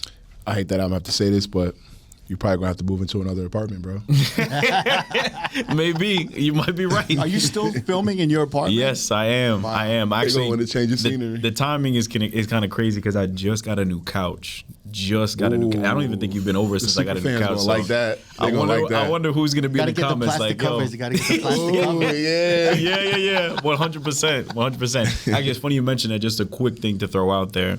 For our public events, we want them to feel like an apartment as well. Obviously, it's really hard when we're working with concert venues that hold 1,200. Yeah, you guys are in like 1,500. Webster Hall. Yeah, I mean, how does that feel like that? But Right. what we try to do is we're really intentional about us maintaining the identity, like I said. So what we did is we rented out, we rented a bunch of furniture, some couches, some tables, and even some plants and stuff. So at least the stage would feel that way. I like that. But I would say our long-term goals for our events, as we continue to travel and everything, we want to have some sort of inventory of those plastic-covered couches, something to make it feel like a house party. So people are rolling up. We bring the furniture and everything, and it feels like a house party, even in the general admission area. But, I like that. I'm about to say you get a sponsor to pay for that. Like what if? Just throwing the game out there. Wayfair sponsors Club OneBedroom, and now you have couches, area rugs, all on the Webster Hall floor. Changing the game. And now you got people standing on couches in the crowd. Oh my God! It's wanna try it? Oh my God. But they sent me some defected furniture. furniture. All right, maybe IKEA. I'll say IKEA for the well, European DJ connection. Shu G, I think that's his name. Yeah, I'm not yeah. sure if you know of him. Yeah. Yep. He had an event where he headlined, and it was sponsored by the Japanese a furniture- DJ, right? Yes. He's like, he has 500,000 followers. yeah, he's He going creates- crazy. Yeah. He creates these very like turntablist like routines, right? Yep. But with like aesthetic. Yeah, it's like- all like soul, Yeah. smooth. Yeah. It's a laid back There's feel. incense burning. Yes. It's such a vibe. Yeah, It's yeah. like soulful Japanese. Like, Yes, yeah. absolutely. And we noticed that because I follow him. I think he's really dope. And he recently had a headline show where it was sponsored by a furniture company, and all the furniture there was. So I was like, oh shit! I hit him up immediately. World. It's such I a know. different world. Yeah. It's really Yo, incredible. it's Yeah. through the music, man. The music is but like you see, the that's- glue, bro. That's what it is. And adapting, like we have to be multidimensional. That's what I'm finding out so quick. Yeah. Like I've been mentioning why I feel like Club OneBedroom works, and I'm listing 5, 6, 7 different factors, because there need to be all those things, because there's already an oversaturation of DJ content where it's just a good mix. Right. The good mix alone is not going to sell enough in this current climate. It's sad because there's a lot of really good DJs. Wait, explain that. What do you mean? I'm saying that there's a lot of DJs that I follow that have, when you hear a live set, they're killing shit. You look at their content, they're posting that shit that kills in the club. But it's just the mix, and maybe them bopping their head doing the actual mix. In this environment, that doesn't sell as well as great videography and a decent mix. Yeah. It's a sad reality that, like, the best mix that you ever heard, if it's not packaged in a nice delivery box with a bow on it, no one's gonna react to it. It's really sad, but that's the current climate. You got to adapt or die. We got to applause that. Come on. That's They know their shit. That's I'm telling you. that's game changing for a lot of DJs. Yeah. They don't get it. They're relying too much on the idea and the DJ execution of it, that they don't realize that the reaction is the more important part, right? The reaction is the more important. Wow. It validates people who sometimes don't even know, like, that's, you know what I mean? Like, and there's so many DJs out there that are seeing, like, even myself, I can't help it. Like, my DJ feed on social media, I'm seeing more and more reactional videos to really kind of mediocre, like unthrilling. We feel the same mixes, way. We see that too, right? yeah. But I get it, because the reactions are all that matters. People right? want to connect to something that feels familiar to them, right? Yeah. DJing, most people don't DJ, even though it feels like everybody does. Yeah, the most Berry people Fridge, don't know how to DJ. They don't even know what's happening. They don't know what the sync button is. But everybody knows a good reaction. Everybody knows that, like, it's making me smile or laugh. Like, people can connect to that, and I think that's what sells and what brings people to us. So the biggest horror story that could happen is that more and more DJs keep doing these reaction videos, it oversaturates the feed. So then your videos don't stand out as much anymore. Is that kind of like the fear? I mean, it's maybe the inevitable happening. Do you guys think that? Do you anticipate it or no? I don't know if it's a worry. It's like, I think anytime you have a business. It's aware. You're aware. Yeah, we're aware. It's an like awareness. anytime you have a business that's successful, like you know somebody else is gonna like do something similar, right? Snapchat had the stories, Instagram put stories on it. You know, same thing. Where I think we like do a really good job of is, like you said in the beginning, quality over quantity. So like we like for every set, we might only post like 3 videos from the sets. We don't go ahead and post every single transition just to have hella content. Yeah. And I think our followers notice that, like, and also it works. Like every single video, like on TikTok, I think we had a run this year of like 10 videos. Each of them hit 1 million views. Yeah. You know? Yeah. And it's like, I think quality is a little vague. I think there's something else that's interesting about your videos. I think there's like a kind of layer of, we don't really give a shit what is the normal, like kind of accepted view of what a good mix or good like routine or anything is. I think it's this kind of like, we don't care if like old DJ heads hate this. We don't care if motherfuckers hate this. We're just gonna put it out there because it speaks to us, and you guys are speaking to pretty much a large demographic of people that maybe relate to y'all a little bit more. There is an unashamed nature of it. I mean, and I That's think what it is, unashamed. Yeah. Yeah. It's this uncringe, like I call it the uncringe generation, you guys, right? Where it's like everything, like we came from like the cringe generation, you know, like we always got to kind of look cool. It's better to be in the shadows, looking cool, than to put yourself out there and be like, who is this cornball? Whereas you guys are the opposite. We're like, yeah, like, fuck it, we look like cornballs. Who gives a fuck? Or like, we don't give a fuck. This is us. Yeah. We don't give a fuck. If I don't you look guys like cringe. cornballs. I think you just. No, but I'm saying like Yeah, conceptually, like, you know, the idea of like internally we think we look corny or like ridiculous. Unashamed, unafraid. Yeah. Unashamed, unafraid. Like I said, the Empire, that's like being fearless. I feel like that's being fearless. You know, and that translates into the crowds that we bring as well, which is really, really nice. We see so many people reposting some of our wildest transitions on stories and stuff like that. And they're saying exactly like, oh my God, like how, you know, how dare he do this transition, but it's in a funny, like, you know, taking yourself not too seriously way. And also, I think it in turn sells authenticity, because you can't be inauthentic and unashamed, in my opinion. Right. I don't think you can. So people love that authenticity, and that will always sell as well. Yeah. I like I think you guys have a quote that you guys describe the party. It's like homebodies who like to be outside. So do you feel like you're bringing a different crowd that wouldn't normally go to a nightclub or go to like kind of a day party, but they feel more comfortable with y'all because it's a safer space to just be themselves? Exactly, yeah. And have no judgment, right? Kind of? 100%. You're good. I definitely agree. Yeah. I mean, I think that's really, I want to let you finish, but I think that's really the interesting part of what you guys have created, right? It's really a safe space to just kind of be yourself a little bit, right? I mean, it's like... I mean, the DJs are doing what they mixes. Yeah. Right. Of course, the people are going to show up and feel the same way. You know? Yeah. I think like you touched on, like, this is very, very, very authentic. Like, the people that come are our best friends. He just like, we, you know, there's, it's kind of interesting, like, right? I've been in the music industry for a while, right? So like, I'm kind of always like aware of like, people think this is lame, people think this is cool, like, right? He's not part of this world at all. Yeah. Right? Which I think helps him in just like coming up with mixes that like people in the industry would be like, damn, man, this is kind of lame. Whereas, that's a like, good point. Yeah. For him, it's just like, because I had no context. Yeah. For him, it's just like, I never played in a club before that. For him, it's like, I thought the shit was funny. Right. You're just supposed to, you know? And I think like the fact that he has such a good grasp on Black American culture, like having grown up here and just having such a great music taste, I think that translates into the crowd that comes, right? they're all kind of like a reflection of the videos, and like the crowd just becomes, what's that thing that he says? What?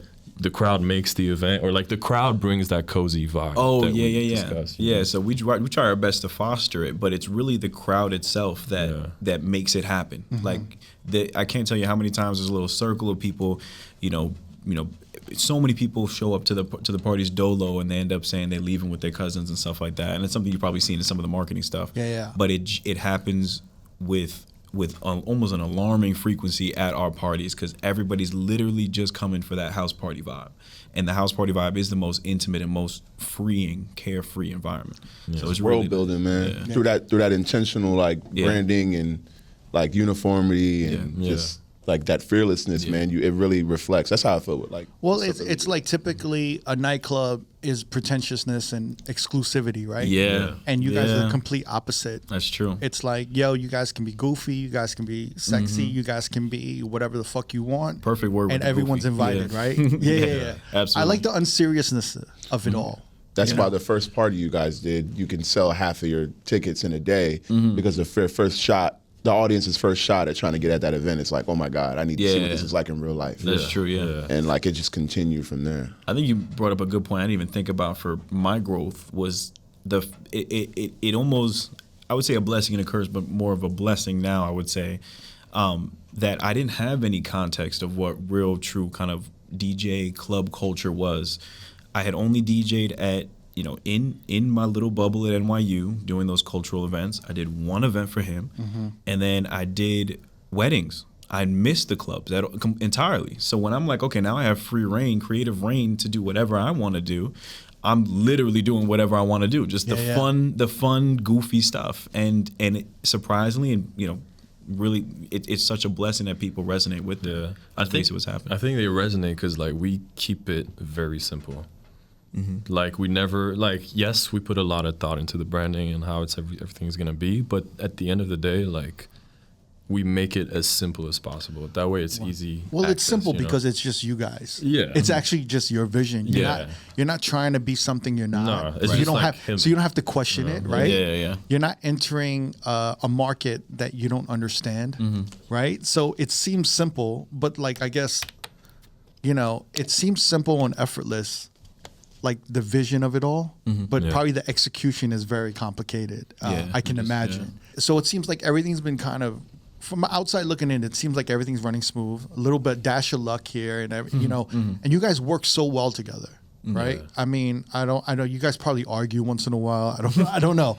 You guys seem to mesh pretty well, and I'm wondering what were some of the biggest obstacles in the past year or so that you guys kind of ran into. I think the last argument I remember us having is I want to separate the brand from myself. I want Club OneBedroom to be able to stand alone and not just be that party series that's about DJ David and then some other DJs come along. Almost like how it started. How I was basically having all the Club OneBedroom DJs on my personal account. So I want to separate the brand from me as much as possible, and this year is about that. So when it came to us having the tour and creating the artwork for it, I said, this is our perfect opportunity. Let's see how the name can perform without me on it. You can put my name, but I don't want my picture on or anything. Like I just want to make sure that we're starting to take those baby steps to separate myself from the brand. And he was like, hey, look, if you want to sell this tour, bro, you got to be on this shit. I don't give a fuck. He doesn't speak this way. This is the way that I speak, so I'm exaggerating. But he's like, I don't give a fuck. He was so nice about it, but in my mind, I'm hearing, because obviously we both care about this so much. I'm hearing we have to wait a little bit.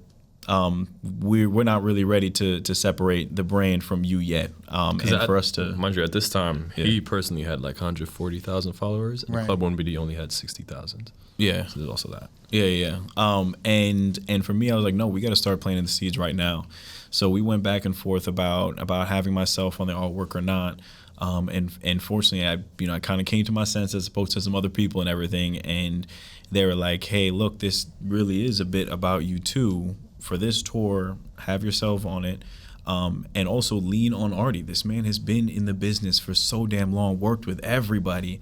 that I need to not try to make these authoritative decisions just because my emotions are in it too much. And I'm very glad that I deferred to him, and I also, defer to him on a lot of our kind of big bucket decisions, in the direction in which the brand moves. So I guess to kind of directly answer your question, we do work really, really well together, and I actually attest most of that to the fact that when I'm, thinking that we should go in a different direction from what he's saying, he's so good at moving his pride aside or moving his ego aside for it, and that's something that, to be honest, I want to work on for myself as well, because I become so attached to some ideas sometimes. I'm like, we have to do it, but there's a lot more context, and sometimes they're a little bit more complicated, but we also come from such different backgrounds that we together end up coming up with such great ideas, ended up working for the brand too.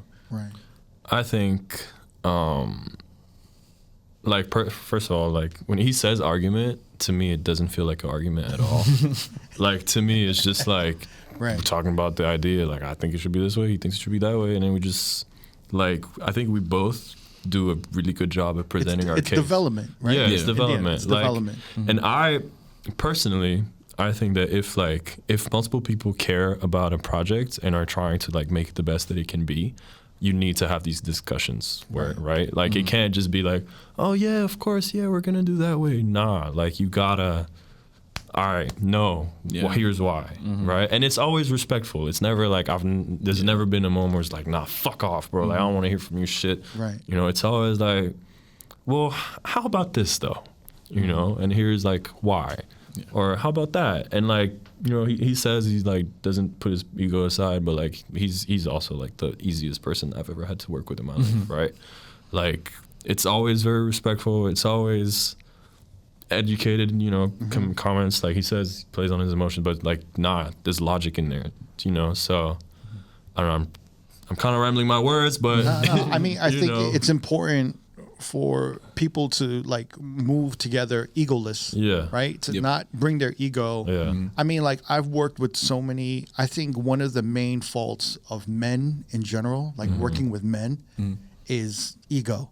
Yeah. It's there's too much pride. Yep. There's no one wants to say they don't know how to do something. No one wants to admit they're wrong, and it's it's always best to be egoless and focus on the goal, 100%, right? Itself. I think you guys have a good, work and personal relationship that balances all that out, right? I think 100%. There's none of that here. Right. I mean, just the fact that he didn't want himself on the tour speaks to, how much he is fine with not being the face of the brand. Which I would not see that from watching your videos. I would think you're very you want to be in front. Of everything, No. Yeah, I didn't realize how it's actually the opposite. humble you are, right? I appreciate that. Yeah. No, I think what you guys have going is really great. So I want to go to the DJs, because you guys, speaking of egoless, you guys really like to showcase the DJs and make them kind of the main figure in all of these clips and stuff. Yeah, I would say yes and no to that, because I would say on average, the DJ is probably in, let's say it's a 37-second clip, they're probably in about 5 seconds of it. So, and that's because we know that people are going to resonate, to the reactions and the other funny stuff that happens in it. But yeah, from the very beginning, I've made a point to, we're going to highlight women DJs of color. From the very, very beginning. I even mentioned our first event, I had somebody that I was mentoring as one of the DJs. Even when I was I shouldn't say just, but even when I was a wedding DJ, and that was all I was doing were weddings. I had in total at that time 4 DJs that I had mentored. They were all black women. And then another one as well, all free of charge and everything. And that's because I always, there's not enough women in this industry. And you saw an absence of representation online. Absolutely. Right. Yeah. And the crazy, and not the crazy thing is, but there's no absence of talent from them though. I mean, you see how a lot of women DJs are turning up right now and getting the great reception. It's completely deserved because they're unbelievable at what they do. So it's really fortunate that, in the growth of Club OneBD, it's been simultaneous with the growth of some of these women DJs. And I'm really glad that we've been able to build a platform where we can highlight them because it's well deserved. Yeah. Yeah. Are you looking for DJs when you're traveling with all these like public events? You're looking for DJs in their respective cities. Yep. Pretty much. Is that hard to search for, or no? Yes and no, because like I already pretty much know a lot of them. Right. And if I don't, I usually have like I know another DJ who's like, yo, who's the best DJ that that's and then they just give me great recommendations. Mm-hmm. So which cities have been like the most responsive in like ticket sales or just like, Outside of New York, for ticket sales, definitely DC. DC, Atlanta. Yeah. Atlanta? Yeah. DC and Atlanta are the two cities where we added like new shows. Oh, you add more shows. Yeah, so like DC, the first like show. You know when to pull the trigger? Like, we gotta add a second show. Yep. How do you know when? Like, when it's like when the first show's just almost sold out after a week or something? Or what? No, so it's like if a show sells out within like a day or two, then like I think you'd be kind of like stupid to not add a second one. Add a second one. Just because the demand is that strong. You're kind of always trying to like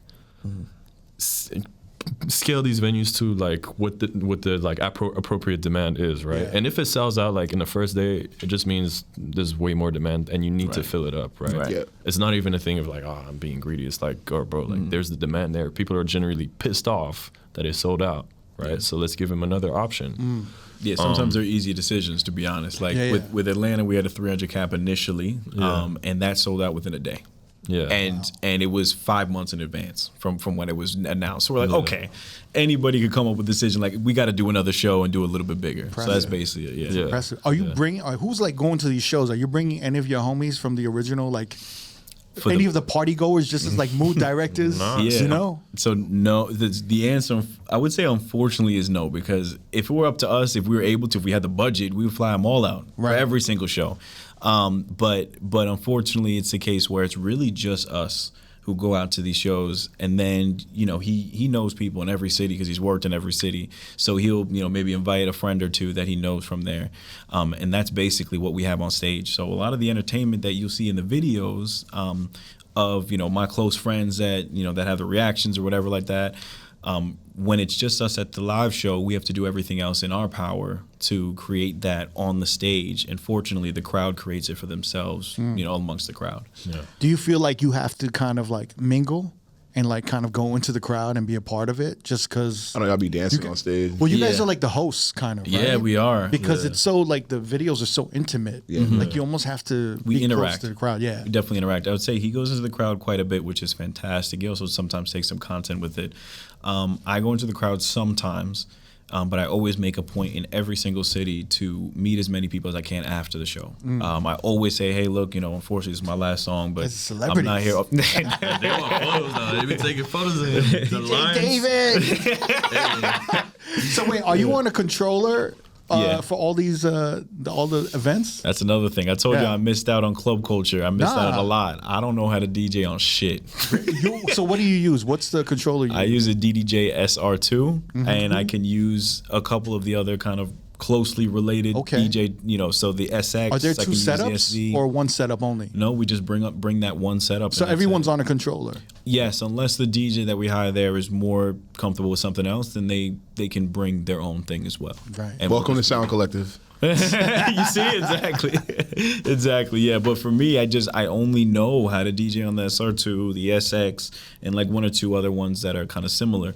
I missed out on everything else. Yeah. I actually really love that. Yeah, same. I'm about to say that. I do that. I love like DJs who like could kill a room on a controller. Oh yeah. And like the more like I know there's like DJs fucking hate it when a controller DJ comes on and puts their shit over the equipment. Yeah. I fucking love that. I love like the fuck you aspect of that shit. I love that shit. I personally like that. I can't say that. I would say like you put it next to it. You know what I mean? Out of respect for the equipment. I like to just put that shit over it and like honestly, if the DJ's whack in there on a controller, that's horrible. But if the DJ's killing it and they're fucking on it. The smaller, the better. Yeah. To me, because we travel with it. I like that. That's check luggage. Yeah. Right. I do love when I see like a DJ ripping it on like a smaller controller. Yeah. Because it just feels so like scrawny, but it's like you're still delivering. You got the people going crazy, you know? I'm getting big reactions. Yeah, from with this little ass controller. Like, I could be using a fucking remote back here. Like,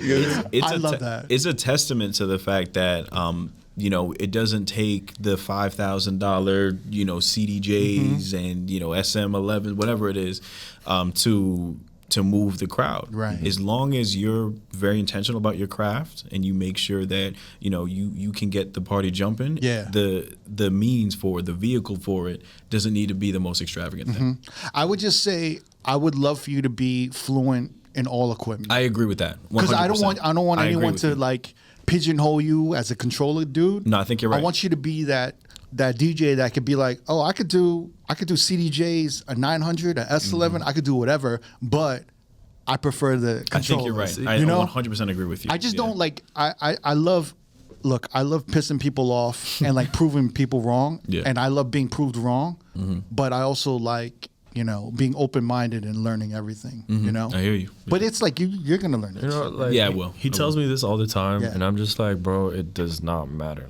Yeah, it what doesn't. matters is whatever you feel most comfortable with, And the outcome. And the outcome, and the outcome, like, is to get the people dancing. That's Yeah. the goal, Yeah. right? And it doesn't matter whether you're on at the CDJ 3000 XS 3000 something else something. Yeah. Yeah, it's not a necessity. I just think it's a benefit. It benefits you Yeah. to be able to play on different equipment, and it also, in the long run, it makes your job more fun when you get to try different things out. That's true. Yeah, You know what I mean, because agree like with that. playing on an S11 and turntables with like or playing on an SRT, playing on an SR2, playing on CDJs, it just makes. I mean, from my perspective, it makes it really fun to be able to DJ on different things and try different things, because the level of effects that you can do on a 900 mixer could like take that one transition you did to a whole nother level. Yeah, I'm sure you're right. Yeah. I was talking about it with Z Muffin, who was like making beats like next door, right? And like we were saying, like it's kind of like languages, like languages in like format the way you think, right? And it's kind of the same with different DJ equipment. Like if you're DJing with like CDJs and a DJM, you're gonna have a different style than if you're DJing with a Serato controller, And I think that's kind of cool too. Let's expound on that. Like what you mean? Like give me like an example. Well, if you're purely DJing with sticks on a CDJ, you can't do stems, right? So like the way you blend the songs together during a transition has to be like very calculated in a way where like it smooth together, and you can like add effects to cover it up, that effects that just simply don't exist on Not only that, SR2 you controller. start to like get a better ear for EQing Yeah. because you're dependent on your EQing. Just like a producer who if you do production and DJing, you're gonna know how to EQ shit better. Yeah. Because you're gonna have that background in production.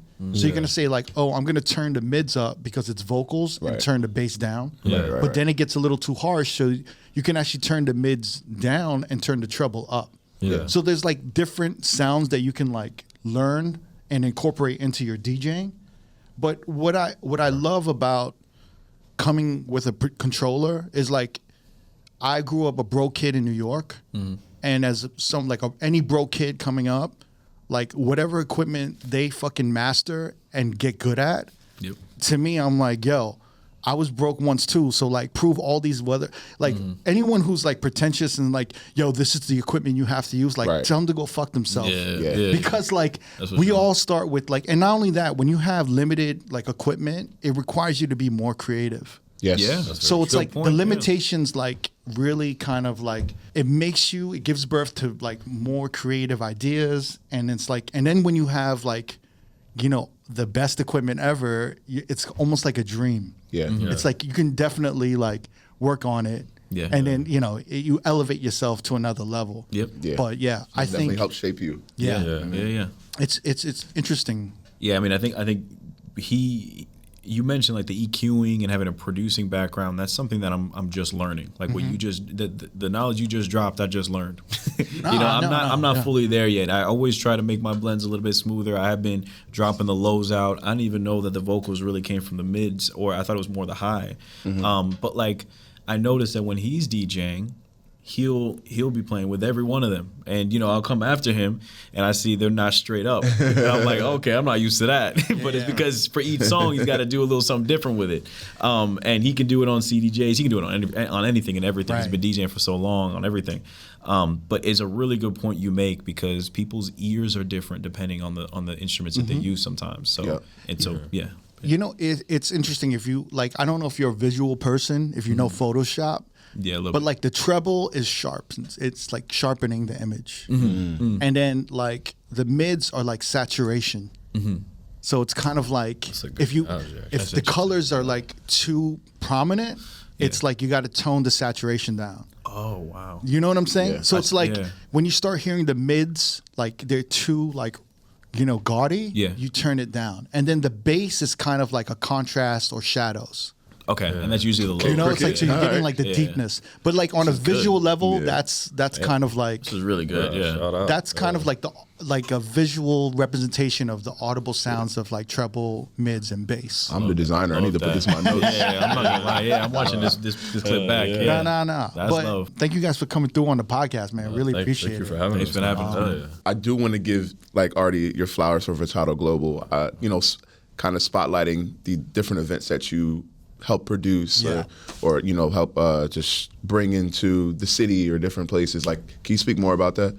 No, I mean, thank you. Like, I think it's just like I'm passionate about this company that I'm doing. Like, passionate about like talent, DJs, singers, all that stuff. So to me, it's just like a blessing to be able to work like with all these like super creative and super dope people. Like, When did you launch Vertado Global? The date I got the certificate back was March 19th last year. Oh, wow. Nice. Okay. Yeah. And so like since then, I mean, been able to work with Bree Runway, with Maida, super dope artists. Been able to work with Priyanka, doing a tour with her. Worked with Z Muffin, did a show at Silo with DJ Lex, him, the Ginger Party Collective, Ethan. new collective, Gayer and Gayest, run by 4 queer girls, black girls. So many, like I've been blessed to work with so many dope companies. Like I've done some like event production for Google, done some stuff for YouTube, done stuff for a new tech company called Shelf. You don't sleep. Yeah, I mean, no, it's just like been a blessing, man. Like I think like just starting my own company just opened so many doors to like so many different. One last thing I'll say about him, he's always been very intentional about who he works with. He's approached to work with every collective out there, but he only works with artists and with companies that he's passionate about what they stand for. And he was like that even in college. The kind of events that he threw there was nothing even remotely related or similar to what he was throwing, and it made every event that he threw something that was a must see, and it's still like that today. You probably had experience working with like the most pretentious, worst people in the music industry. You got some stories right? too, yeah. So it's like it's only natural. Like I think I didn't realize it till later in my life that I'm like, I think early on you look at like, oh, I need to be in this room. In order for me to be in this room and make this money, I have to work with this person. And then as you get older, you're like, wait, like I really don't need the money, and I don't really need to be in that room. And you realize you're a stranger in that room, even after you've worked in that room for like 10 years. And then you're just kind of like, I'm just going to work with people that are good and like-minded, and, and it lasts longer. You have like more longevity when you're building that way. Networking across, man. Especially through the old company I was working at, like I got to work with like some artists that were, pleasant, some were not, but like part of it, I understand, like I make music myself. So like I kind of understand like anything that an artist is going through. I may not understand it to the scale that they're at, but like I can relate a little bit, So I never really like ever took it personal. But now that I have my own company, like the amazing thing is I get to choose who I work with, And like if I don't want to work with somebody, I could just say no. Like negotiations is so much easier now because before I had to please the boss. Now it's just I don't have time for this shit. Right. You're building a really nice portfolio of like events and people that you work with. Like every time I see, just from my point of view, every time I see like the Furtado Global logo on like a flyer, I'm like, damn, this is a great. It's gonna be good. You know, it's gonna be a banger. You know what I mean? So like, you've definitely been building like a solid name for yourself out here. Can we get some hoodies too? Yeah. Shit, get him a hoodie. That's the only one. I haven't even got one yet. So Hook us up with some hoodies, man. It's a one-on-one right now. Let's under the table, man. Yeah.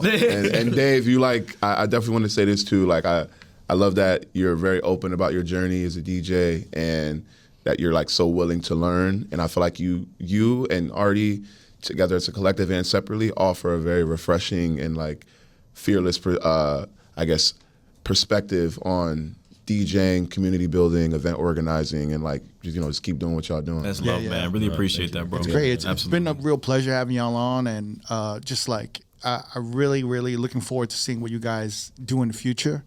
And it's really great to see like, you know, DJs and event coordinators and, you know, like at your age doing all of this shit and having such a like calculated, strategic mind and focus on it all, you know. Thank you. You know, congratulations. I'm really happy for you guys. Thank you. And please like tap in again, man. Like come through on a we'd podcast love again to. later in the Definitely future. down, man. Yeah, Look, I already learned a lot from y'all just on this podcast. So I learned a lot from y'all. So Y'all got anything coming up?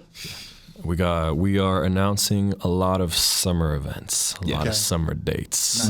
So, you know, there's a lot of new cities that we're going to go to for the first time. Great. Cities that we're going to come back to. But wherever you go, the experience will be the same. A cozy, fun, breaking your hips kind of dance. I like that. Absolutely. All right, We're playing together too, right? Oh yeah. Next week. Oh yeah. Fun with friends. Oh we are. Yeah. That's Friends right. with you Yes, sir. also. That's right. Yeah. Yes, sir, man. It'll be fun. all right. Big shout, DJ David, R.O.A.D Furtado, Club OneBedroom. Thank y'all for coming through, man. Thank y'all so much, man. No doubt. If you want to watch more episodes from R.O.A.D Podcast, click either links on the left or the right. Don't forget to subscribe to our YouTube page and get updated on new uploads throughout the week. Peace.